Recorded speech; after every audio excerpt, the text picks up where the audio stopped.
All right. Dinner's on, baby. Oh Jesus, where's the pepper? Let me go grab the pepper for you. I just put it on there. It's kind of funny. Look. This way is hang in there.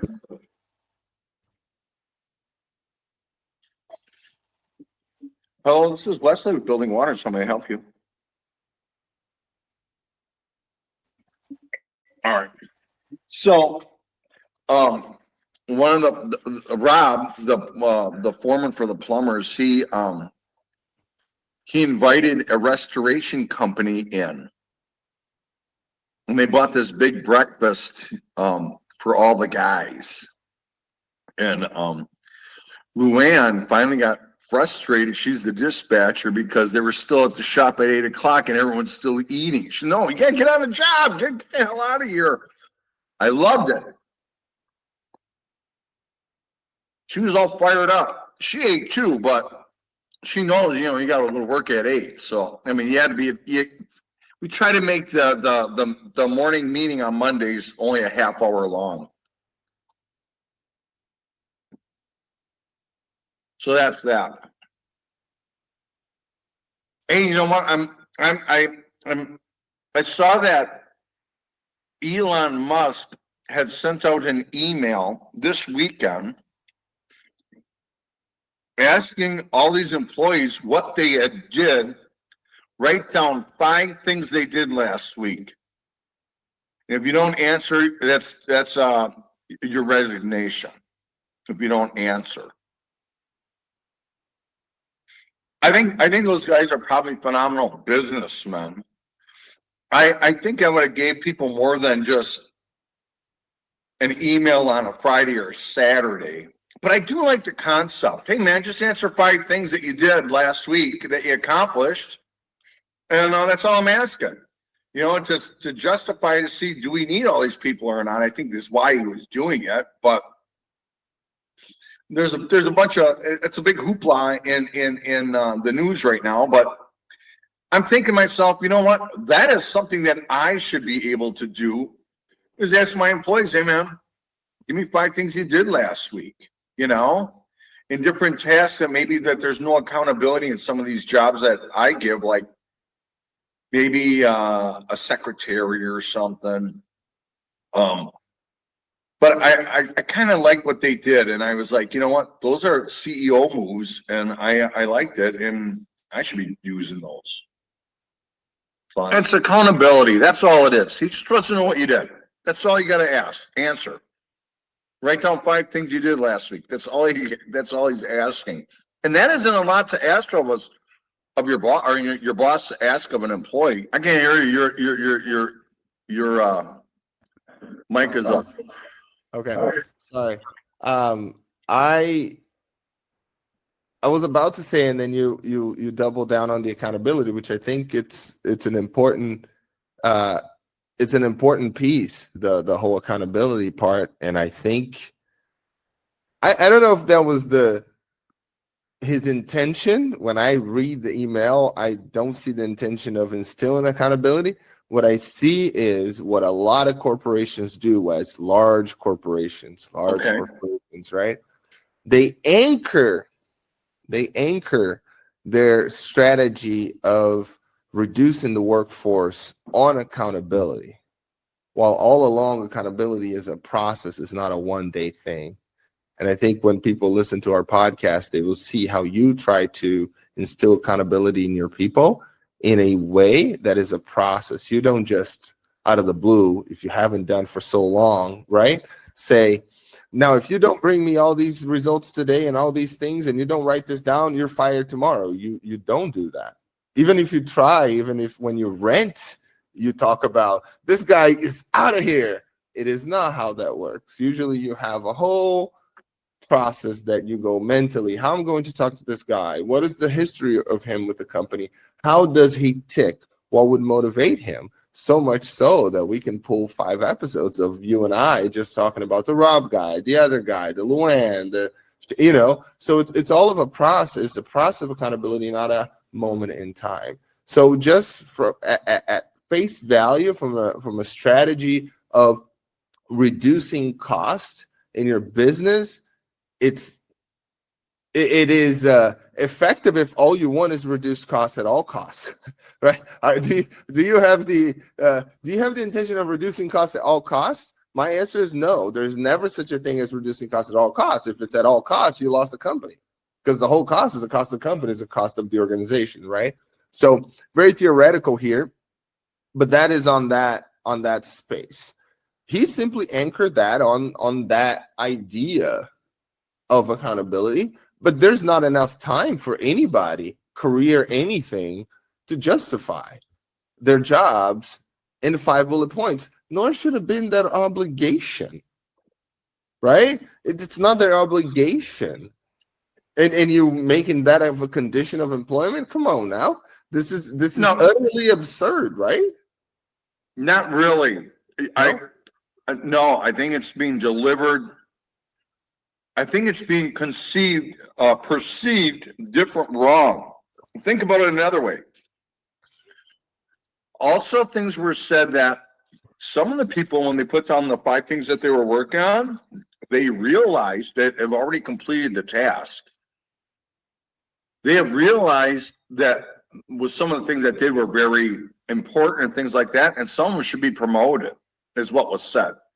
Now, there's nothing wrong with just asking what you did. Hey, I worked on the Anderson project all 5 days last week. Okay, you did. It doesn't mean you're getting fired. You're supposed to know what you did. That's all is being asked. They said the only time you would be resigning is if you didn't answer what you did last week. That was it. You could have said, I sat and drank coffee at the cooler for 5 days. The task was, let me know what you did. That's all. It didn't say, what did you accomplish? Did you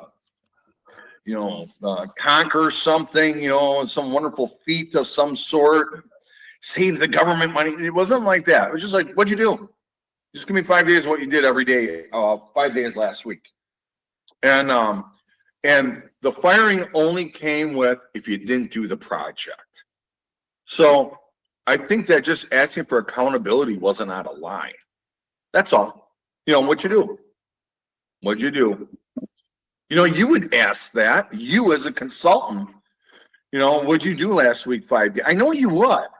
No. And the information you would get, you would use to your advantage. And I'm not saying to fire, but maybe to change processes. I don't know. I'm putting it in a general form. That's all. You know what I mean? Mm-hmm. And yes, Wes, thank you for that. And I think that I would ask those things. Remember when we talked about packaging? We talked about packaging information, right? Yeah. There's how you do it, and that tells you a lot. That tells me a lot about somebody's intention, as well as their experience in implementing change, right? Because it's not enough to just being a change agent. Anybody can be a change agent, but you can be a change agent for good or for bad, with chaos or with a little bit more tranquil waters. I like where you're going with this. Go ahead.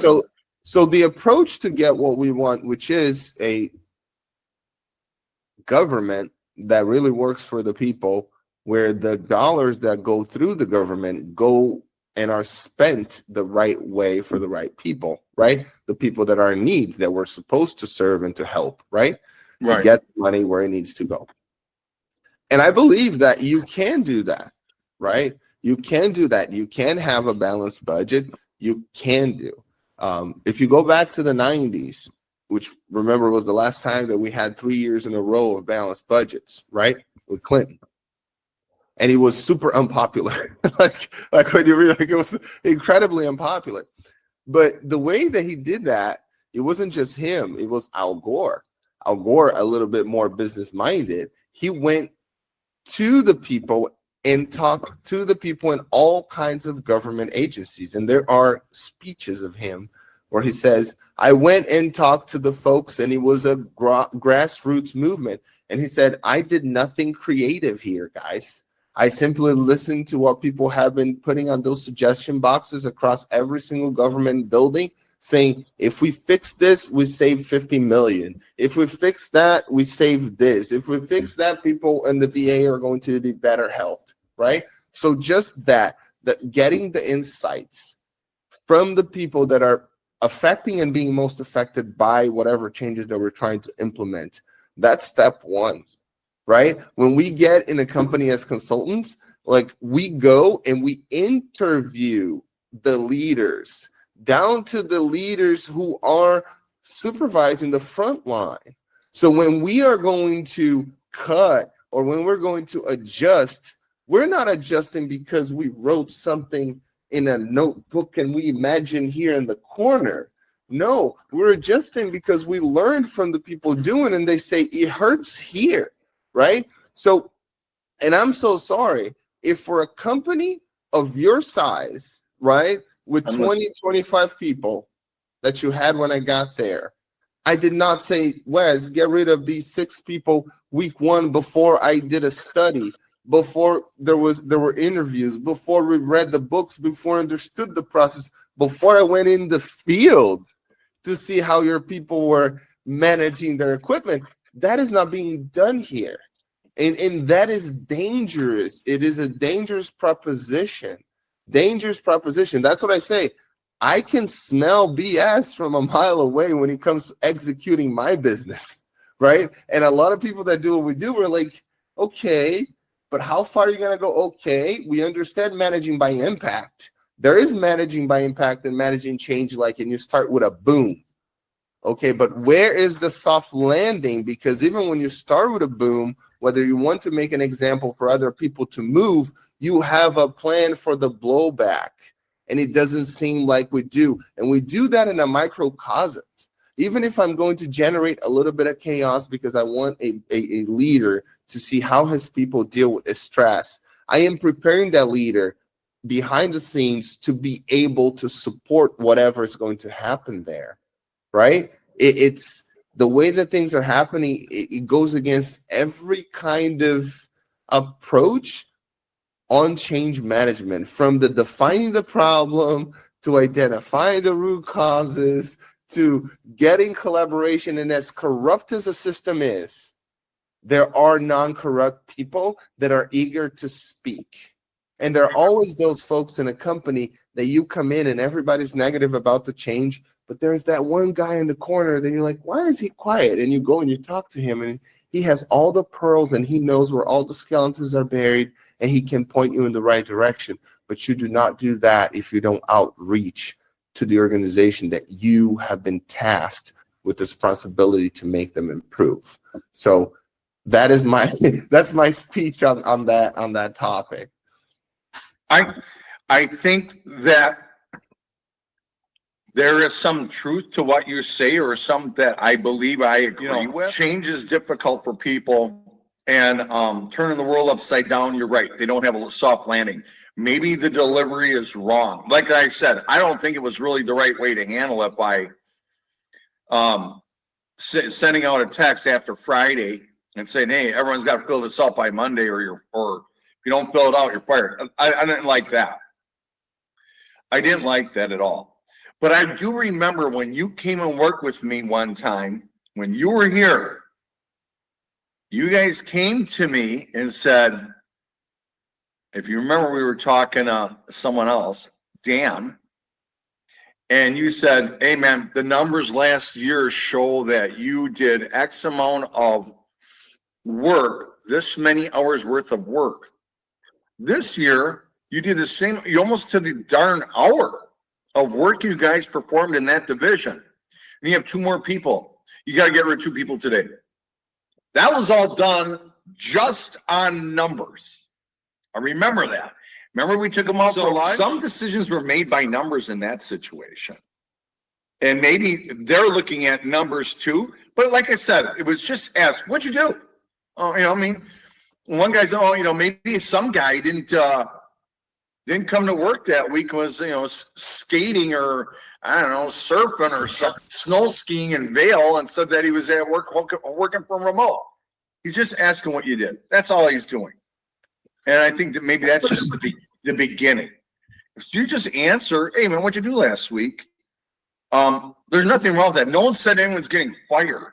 The only time you were getting fired in this scenario was if you didn't respond. You're letting us know if you don't respond, you're resigning your position. So, but I know what you're saying.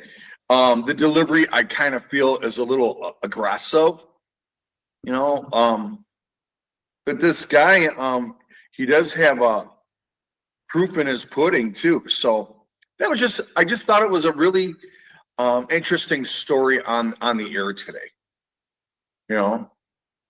and your sound is out again. I think it is a great story, Wes. It's a great story, and it's a microcosms of decisions that we have to do as CEOs, right? We do have to make those decisions.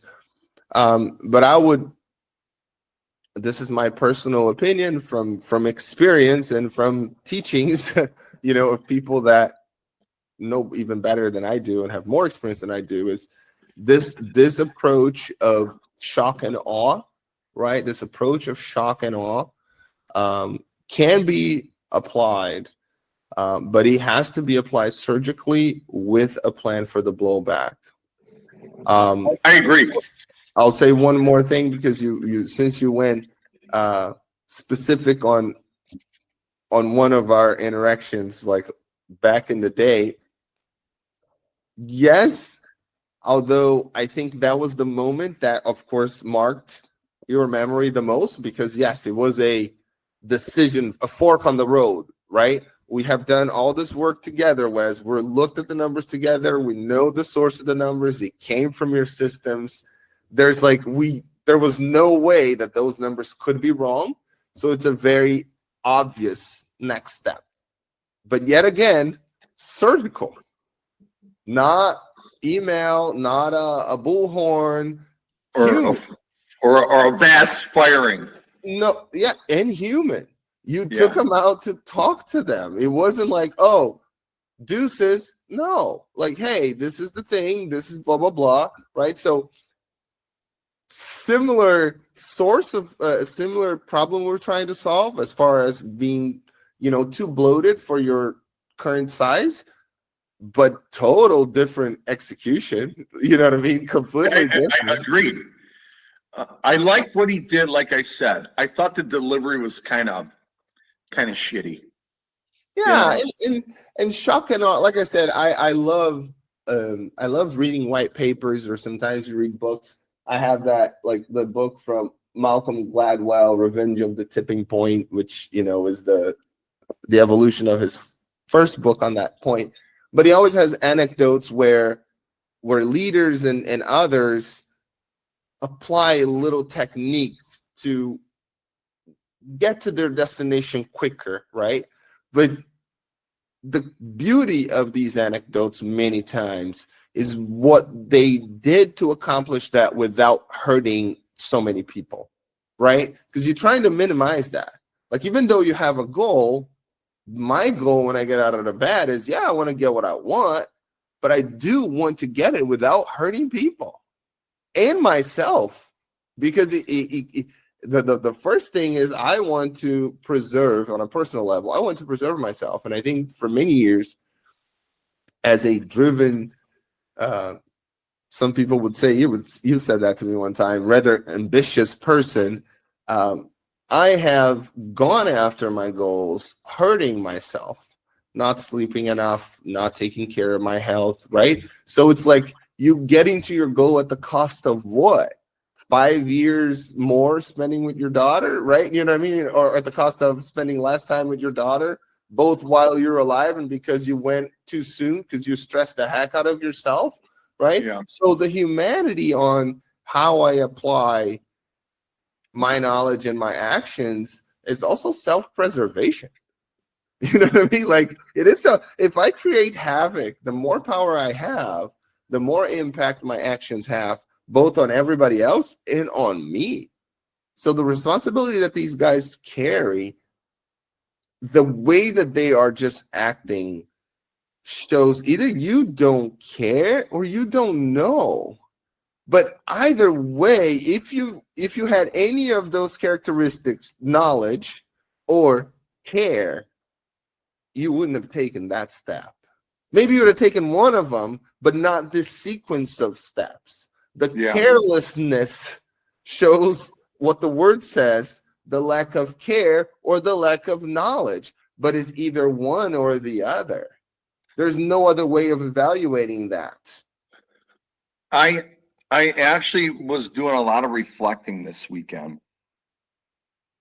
And I decided I'm turning over a new leaf, and it starts today. And I'm going to try to be humble and lose every conversation, every negotiation, but win. By making these changes, by allowing them to think they're right, whoever that may be. But being humble and looking at every situation as, how would it look if I lost? How can I still win by allowing me to lose? That's what I'm going to be working on myself in the next couple of weeks, to see if I can have a different thought process. And are you going to am I going to share? No. Why is it sudden? What did you ask? I can hear my voice through your speaker somehow. Oh, what should we do about it? I don't know. It just started. It's okay. I'll tune it out. No, I said, when you apply those things, which is super interesting, are you going to share the exact situation in which you applied? I'm sure you will, but I would be super curious how that works in real life, right? So this was cool. So we did this was kind of current news, what's in the paper. And let me tell you, this is in the paper, right? This is all over the place. Like, right. I'm in Mexico right now, and my wife, who doesn't follow the news too much, she's like, because they don't call him, they kind of call him like Musk, but my wife did not call him Musk. She said, "What's up with the AM guy? What's his name? The El Magnata, the magnate. Like what's up with with the Baron, over there? Is he like what is he doing? What is he saying? Like, what is this, right?" And it's like, Wes, this is so weird, but we'll continue that later. I have so many more thoughts on that. But I think this was a great. I love this approach. It's like, hey, folks in the government usually used to be before now, before like 2 weeks from now, 2 weeks ago or 2 months ago, used to be the government is this almost like military, right? Paper, all transactional, no emotion. And now they put this Doge thing there. And now you keep seeing like these crazy decisions being made in front of everyone. And here's my concern. I dislike the men behind the curtain. Like, I know you do. Right? I know you do. But I do understand the purpose of, if you are the government, that you have to keep some things close to the chest. You're just not going to tell the world how we are doing our policies. We might say our more or less our intentions, right? We might tell them how we more or less operate, but we're playing poker here. We're trying to protect ourselves. Too much is too much. Especially now we're saying how we're treating our people, how many people we're firing in the federal government. Like, what?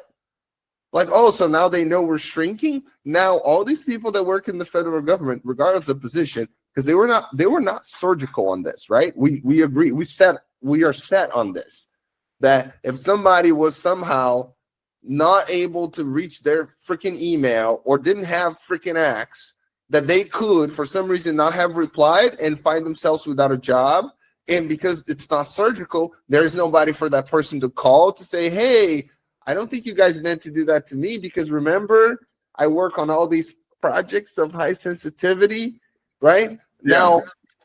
Now that person goes online and says, I got fired and I used to do X, Y, and Z for the government. Now foreign entities say, don't worry about it. You had a mortgage of $15,000 house that you just bought in Florida and now you don't have a paycheck and you worked in that project. Well, just be my friend. I'll take care of your mortgage. And now all those secrets starts funneling in, and we don't even know who, because you're slashing the office of personnel and you getting involved on that thing, which is the most sensitive thing in the government. So the chances of blowback, when I even watch the news, is just mind-boggling to me that they don't even talk about these aspects of things. They're much more real than how sensitive or insensitive that email was or that tweet was. That is just the surface. The real impact is on how vulnerable we are. It's the same thing when we were talking about the decision of let go one guy that was the head of one of your departments, and he was supposedly a money maker, right? Tons of contacts, and he knows all your customers, and letting him go, and he wanted to quit himself. And you and I are trying to come up with a strategy. How can we keep him without giving up the house? And if he does decide to go regardless, how can we protect ourselves so he's not giving out information? And all you're talking about is information for plumbing leads, bruh. These folks have information for our security stuff, right? And they're going to be able to be poached by anybody and their cousins. Anybody and their cousins. Like it's unbelievable. This is not the government is our security. The government is the military. The military does not exist without the other parts. The military does not exist without VA. A kid goes to the military and now you're saying I don't have the same protections that the people that came before me. Why the heck would I go? That safety net, it is a safety net. You might go motivated by serving your country, but you're also going with the belief and the guarantee that the government will take care of you after that. And now that guarantee is out the window. So what would you do but become a mercenary? And a mercenary is not just with a gun. The worst mercenary is the mercenary with a pen. He can do way more damage. And these people in the back office, my baby, their pens are mighty. When I was traveling around, one time I was doing a work in Greensboro, North Carolina, and I was waiting at the Delta Lounge at the airport, and there was this like very petite woman, but she looked like a librarian. I swear to God, but she had like a nice suitcase. She was dressed, not to impress, but she was dressed well. Business, but well, relaxed, and she was having a glass of wine. I was having a Jack and Coke, and we just struck up conversation waiting. The flight got delayed, and he ended up that she was a career government person, right? And she worked for State Department, but like their communication stuff. And she, we just struck up a conversation. She was telling how some complexities of the day, and I questioned her. This was like 2019. This was 2019. That was that project, and I was talking about the complexities of her work, but the importance of it, like in the pride that she had in doing it. But I questioned him, like, but isn't government really bloated? Like I'm a consultant, so I'm like, I always think of like government. You get to the Social Security office, people help you like with that fit. You know what I mean? Like that. Yeah. No customer service. No customer service. Like they don't even care. She's like, this is one of the toughest things, she said, because we all want to provide the human touch for whoever, down to the tip of the spear, but how rigid the government is in changing anything and protecting itself against liability prevents that. She's like, we always move towards that, but it is such an arduous process.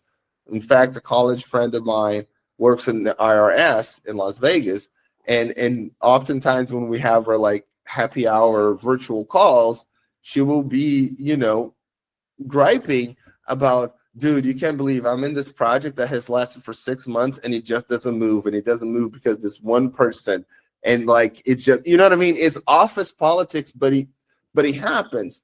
But how can you remove that? Right? Surgically. But they recognize the problem, but it doesn't mean that it's such an absurd way of doing things. All right, let's move topics. You listen to me rambling about that so much. This was the weekly in news, world news. How what's happening in the news relates to what we're doing. So let's move to a different topic. And this was going to be the sign for it to pause. Oh man, this was fun. We're gonna do a little bit of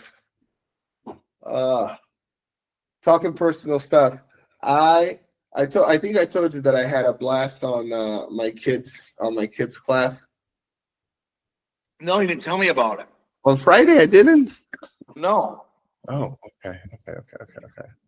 So on I think it was Thursday or Wednesday, I went to her class, to my kids' class, to present a course. And To the children or to the children, not a course, a book, to read a book, to read a thing. Oh. Very nice. It didn't upload yet, so I can't really show you. Fudge. Sometimes things upload quickly, sometimes they don't.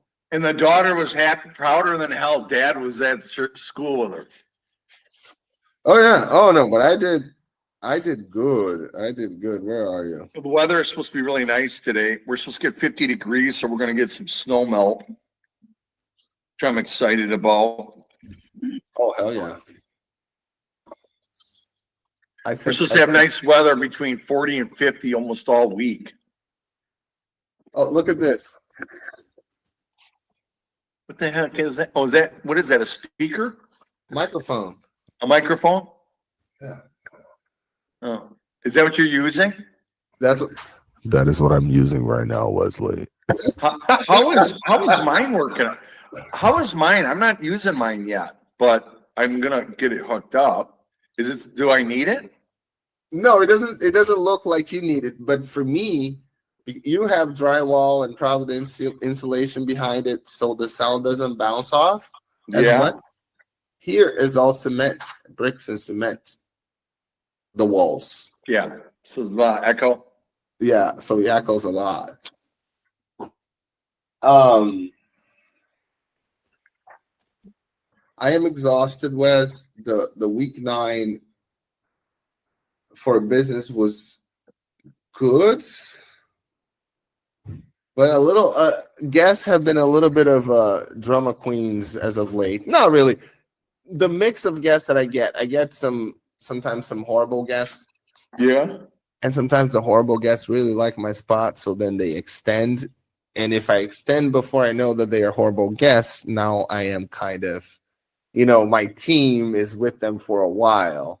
And while it is easy to kick somebody out, it is never pleasant.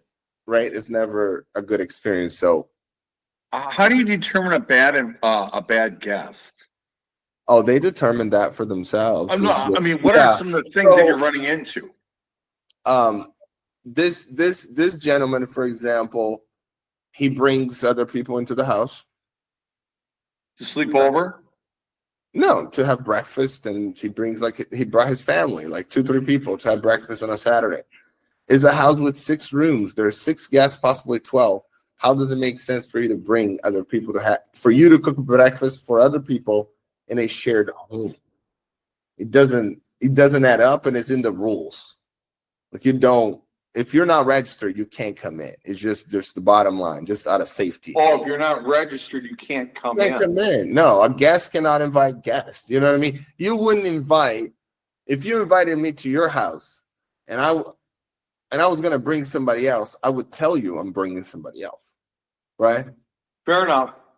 That's just, and if you said, hey man, the invitation was just for you, I will have to accept or don't come to, you know what I'm saying? It doesn't matter. It's still your spot. So that piece is a little hard.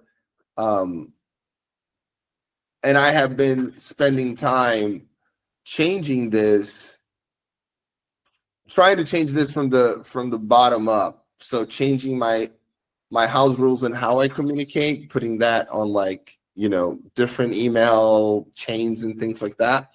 But I determined by that, them being rude with the staff, right? If I get any reports of that. But people play too much like victims, like this specific guy.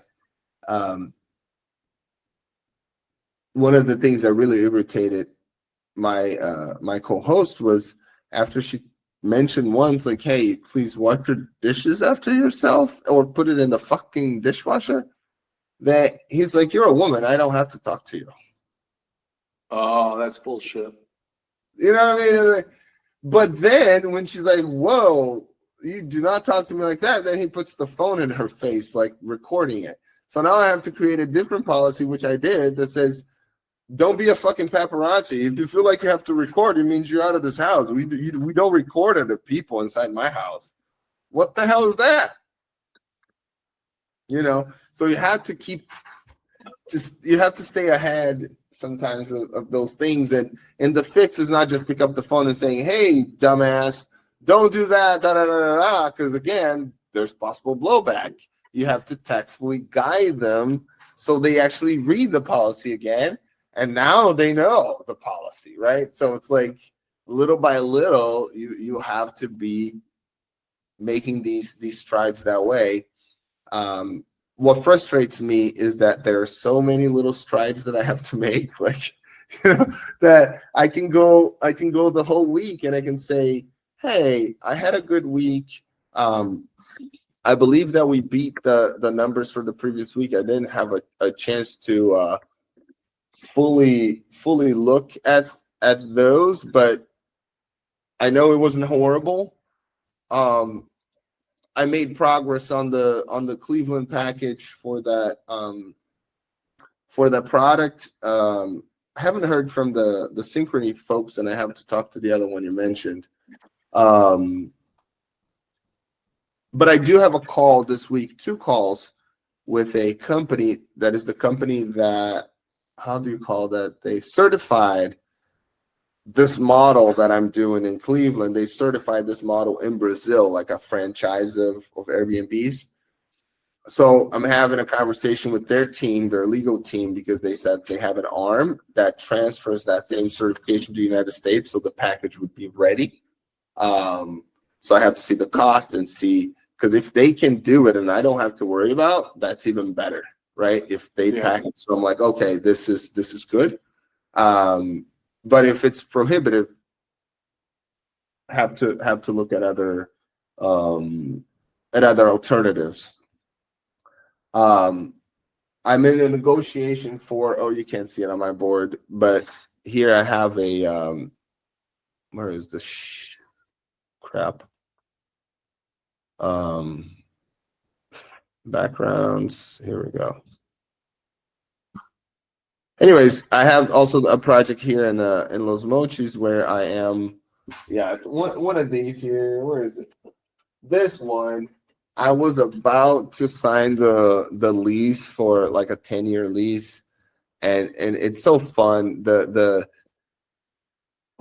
back and forth negotiations, like contracts, the more you look at it, the more you want to add to it.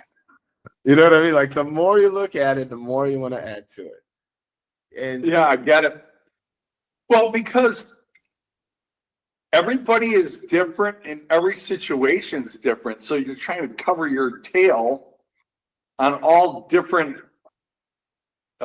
scenarios, that can happen. And well, that's kind of like it was for me, like with this non-solicitation agreement that I was filling out. My attorney filled it out, but he was thinking, well, what if this happened? And he started slipping in non-compete language into the non-solicitation contract. It was only ended up being like 3 lines, 3 little sentences. And he felt to do that on his own. Well, when I presented it initially to my people, they went berserk over those 3 lines. I think take that stuff out. But he's like thinking of all these other little scenarios that could, I get it, but that's not what the objective was. They can work anywhere they want. They just cannot share trade secrets, take my people or my customers. That's all I'm asking. I understand they got to continue to work to feed their families, so they should be able to work anywhere they want. Of course. With a non-compete in a sense. I mean, that there's no there's a, I cannot hold that above them, put it that way. Correct. So I know exactly what you're saying. You always want to add a little bit more to it. Always looking for protection. You're looking for protection, and here's the funny thing. So one of the things that they wanted to change was, so when we do these sort of commercial projects, we go and we rent long term, right? Because our numbers, this is like, it's a long term commitment, and usually you're trying to renew it again. But we know it's a long term commitment, so there needs to be an additional upside to the landlord of a natural increase of rent. But so as I put our standard 2% a year, that's it. 2% a year, that's fine on your rental, because you're already going to be winning because your property is going to be worth more because we improve the property. So it's not like, so there's this whole portion that goes there. And then the guys, they came back with, oh no, we need to, and this is in Mexico, and they said we need to adjust, which is typical, which to me is ludicrous. We need to adjust the rent amount yearly by the same amount as the INPC, which is the inflation index here. Well, Wesley, when you're telling me you're indexing my stuff attaching my thing to an index, now I need to understand that entire index. So just by them coming back to me with that, now I had to do all this sort of analysis. See, if I was to do that and everything was to happen like it happened in the last 10 years or whatever, that's how much I would be paying in rent. And that made it so the rent almost doubles in 10 years at 4.4, 4.5. Because that's 4.5 on top of inflation. It's compounding. It's not, 4.5 on the initial one it's 4.5 on how. So anyway, so now I'm back to the drawing board and seeing what's my counter, or whether I'll say I'm not going to move from that. You know what I mean? I'm not going to move from the 2% because if you want to adjust it on the inflation, then you tell me how much I should pay in rent, because it's not going to be this huge amount. You know what I mean? Like, it's just not. And not because the business wouldn't work, Wes, because it would still kind of work, but it would really it does not sound like it make good business sense. Yeah. Especially when you're depending on society to determine your price because of inflation. And you're going into an uncertain, what if, God forbid, World War III happened, and remember all the inflation went up? Remember we looked at that little thing last week? You don't know, and all of a sudden you're kind of in a pickle because of the fact you signed this contract, not knowing that this war on whatever is going to break out, and then you're vulnerable. Yeah. So I had that, and now I'm back to the drawing board. I offered 3.5, and I could do that. I said you can be by the inflation, so it could be 1%, but we won't go over 3.5, right? Year to year, and that gives a little bit of wiggle room. But there was a little pushback, and I'm like, you know what? I'm just gonna go back to the drawing board, because if it is, let's just say that I have to go with that is typical of Mexico. So now I need to consider that every project in Mexico, I'll have to consider, I have to account for that at the beginning of the contract and already be planning what could worst case scenario be. But I don't believe that that's a Mexico thing in a sense. I believe that the negotiations start there. That's what every landlord will try to go, right? Every person will try to negotiate. But realistically, if they want to rent that property, then they just want to sell it. If they don't want to sell it, then that property ain't worth. It's not worth what they want right now, So yeah, it's not lucrative. It's not an attractive offer. It's not an attractive deal. Correct. And they're dead in the water on it. Yes, and I have no, and meaning I don't have to rush, because if it's not the right deal, it's just not the right deal, and I'm just glad all I invested was time. But I still think it can be though, because it's so pretty. It's so not pretty, but like it's so strategically well located for starting from there, extend in this little space, and I would say here just in the city. The size of the organization that I want to implement here will probably be about 100 rooms. So across like kind of like Cleveland, but large properties. So instead of having 6 per, probably have like 10 per or 15 per, something like that, within some radius. And that will be really, really, really good for this market. But I don't know. So I did all those things, but then I started today behind my meeting with my co-host. I was half asleep, ill prepared. Then I had a meeting with the architect that is finalizing all the mechanicals for the Cleveland one, which today I had a discussion with her on she needs to add the HVAC thing for the plans. I'll show you the plans. It just arrived. Let me see if I still have it open. I should be. Okay, here we go.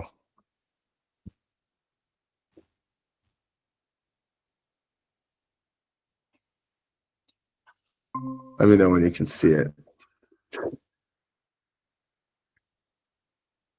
Yeah, I see it. Okay, so that's just the 3D renderings. But then you have the plumbing. Is that the plumbing? No, this is just a regular plan. And then here at the bottom, let me see if it does right here you have the square footage. So it's like 490, 430, 505, and 432 square feet apartments. So they're not large,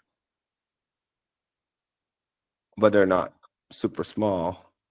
So then I was looking at the plumbing plans. I don't know what else is missing. And then the electrical plan, which I like, she has all the descriptions on the right over here. All right, let's see if this shows up. And then what she's missing is my darn HVAC plan.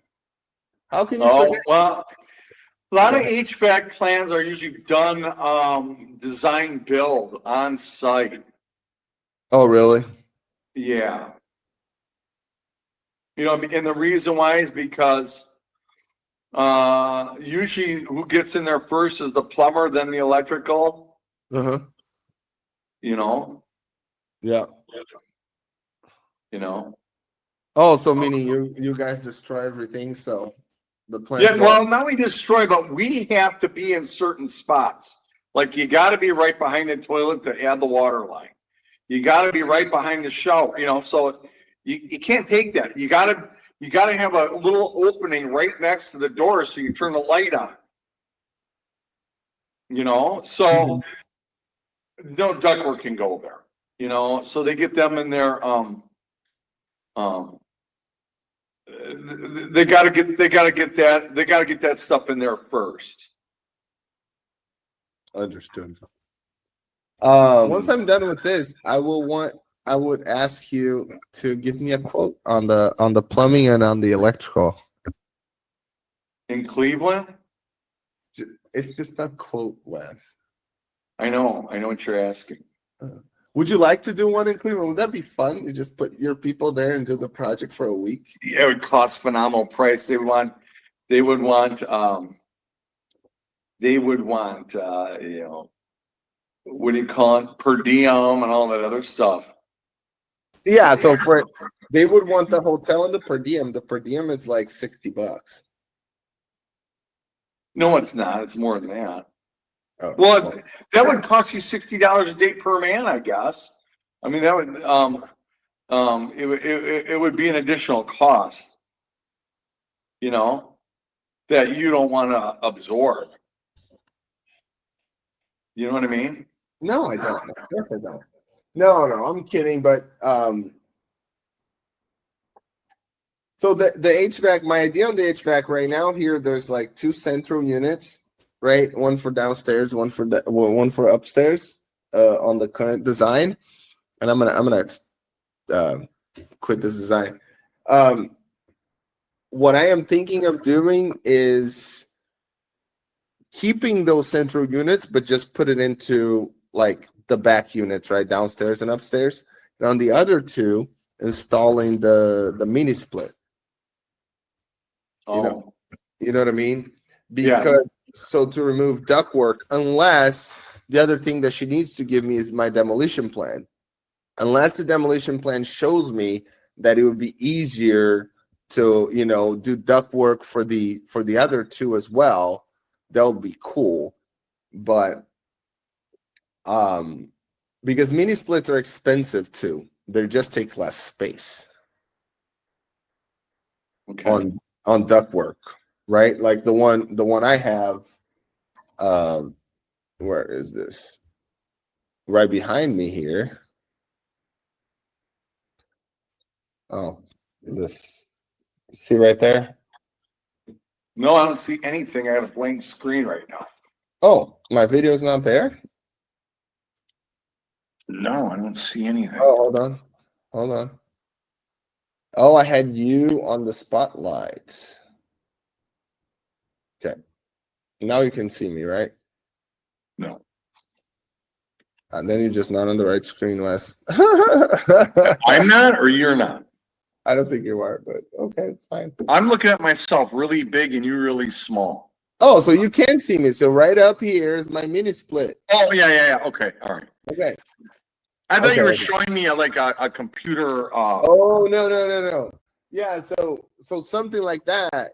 The only duct is the one that goes outside into the compressor that is right against the wall. So when you talk about saving space and labor, right? Although in the US that is expensive, but it's not a complicated process. So saving space and labor, you can just put a couple of those bedroom and living room, since it's an open space, like the living room, kitchen, all of that will be covered by that, right? In worst case scenario, nothing prevents from having a little fancy window unit as well, because Cleveland summers are not horrible. They're hot, but they don't kill you. Like a window unit for a bedroom works really well. A lot of the houses in Cleveland, like the older homes that have boilers, like the mansions, right? The ones that haven't upgraded, they still use their nice window units. They put it up, around April, and they take it down around September, right? And then the boiler heats up the house during the winter. So in this case too, can be we'll keep it we'll keep the central, right, on the cool for both units the way that it is, and heating bars, how do you call it, the baseboard?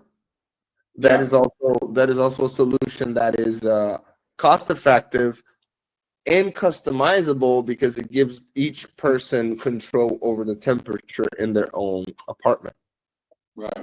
Right. So those are some of the decisions. Was your week a decent week last week? Last week, yeah. I think so. I'm things are going in the right direction. I am doing things kind of like, I'll give you 5 things I did last week, but none of them were like accomplished a full task. We're still journeying towards the right direction, I guess you could say. So advancements had been made, which are exciting. So I did we were really slow, if you remember. So one thing I did was I went to my salesman. He hadn't sold anything. And I said, well, what are you doing? And he says, well, I've been going to these damn networking meetings and lunches and stuff. And he just, nothing's really popping. And I told him, I says, hey, man, when you first started, you had made a standard operating procedure that I wanted you to make out for your day. And one of the things in your day was make 30 calls a day. You've gotten away from that. You're not even doing the standard operating procedure anymore. Yes, you're supposed to go to networking meetings. Yes, you're supposed to brush elbows at lunches and things like that. But you always got to make your 30 calls a day. You got away from it. You don't have any work. You haven't sold nothing. I said, I need you to get back at doing 30 hours a day. And I helped them write a script. And I said, I want you to send it to all our existing customers. We got about 12,000. And I said, I want you to approach them by their first. Hi, is this Pam? Pam, hi, this is Peyton from Building Waters. We happen to have, you happen to be in good standing with the company, financial standing, and we got an offer. Would I be out of line if I wrote you down for to get on the schedule for a cleaning check for $59? Well, anyways, I told him to do that. I helped him write the script, and he's been delivering it. And son of a bitch, the guy's got work this week. You know what I mean? It's like it worked. Got back to the roots, man. This works. So he did. He made a $20,000 sale. Do you believe it? By just going back to the phone calls. He made one $20,000 sale. You could have made 30 calls and none of them. The rule of thumb that I've always used is 2 for 8 or 2 out of 10. If you get 2 out of 10, you're doing 20%, you're doing good, was my thought. Well, he got 1 out of 30 calls.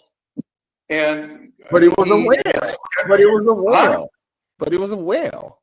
But it was a whale. Yeah. So I think I reinstilled some confidence in him and what he's got to do. And that was exciting. And he also, he did get some others scheduled, but he did make one sale, $20K. So I'm happy about that I got him straightened out again. To go back and always go to your SOPs. If you're failing, go back to your SOPs and find out what do you do in this position to try to get the phone to ring. And he did it, and it worked. So I was really happy about that. So Wes, I like your final message. Go back to the roots. Go back to your standard operating procedure. When in doubt, are you doing the basics or you gave up just because you are in a losing streak? The season still has 82 games. You got to finish strong. The games that have gone by don't matter, but you got to run the game plan until you have a new one. But guess what has never been a game plan? To sit on your butt. That has never been a game plan. Right. Well, what I think what was happening was, I think, it's more fun to sit and chat like with you right now. I'm enjoying myself. I love talking with you. That's more enjoyable than making phone calls. 100%. And he got a little lazy and got away from what got him to where he was and left out the key ticket, and that's making your 30 phone calls. I got that from a car dealership. My nephew is a car dealer, and they are required to make 25 calls a day. And I thought, that's a great idea. And they do.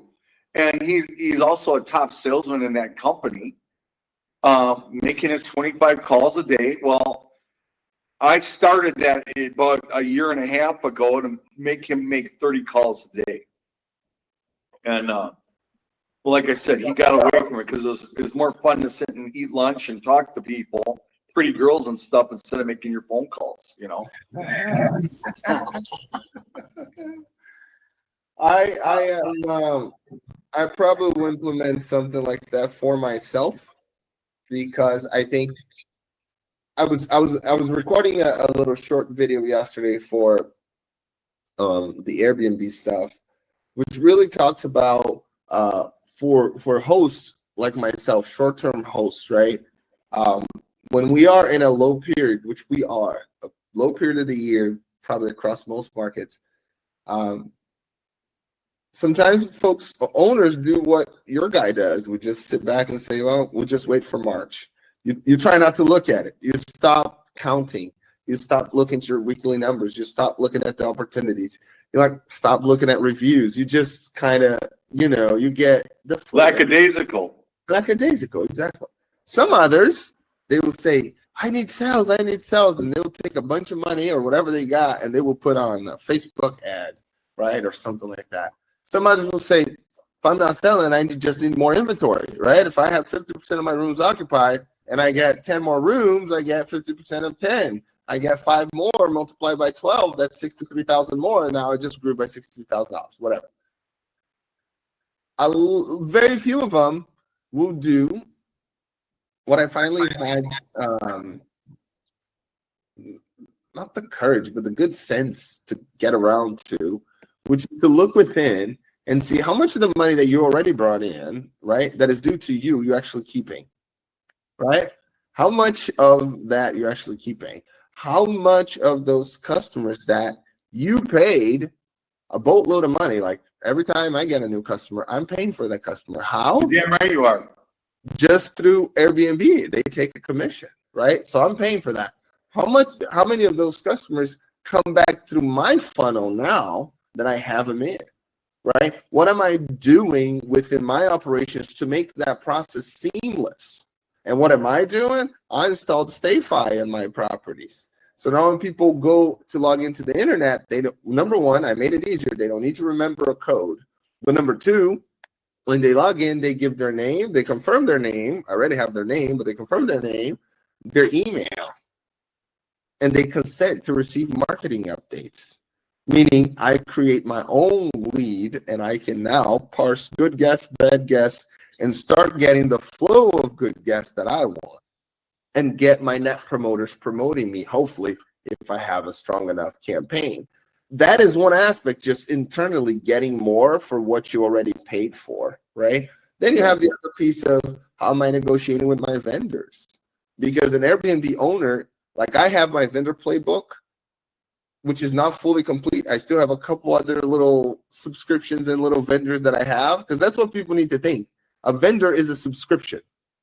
That's all that is. You just think of a vendor of a subscription. So just like if you don't have a good grasp of all the subscriptions that you have, you see how many companies out there saying, hire us because we'll find all your subscriptions and you save $100 a month, right? Typical person has $100 worth of subscriptions that they don't even know they got, sometimes more. If a typical person has that much in subscriptions that they don't fully use, imagine your business.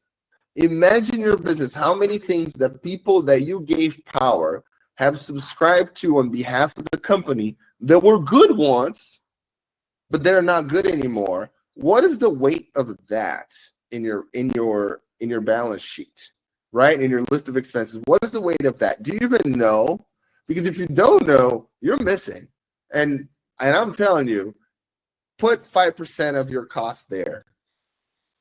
You can save. And even if you say, I still need subscription, pick up the phone and renegotiate.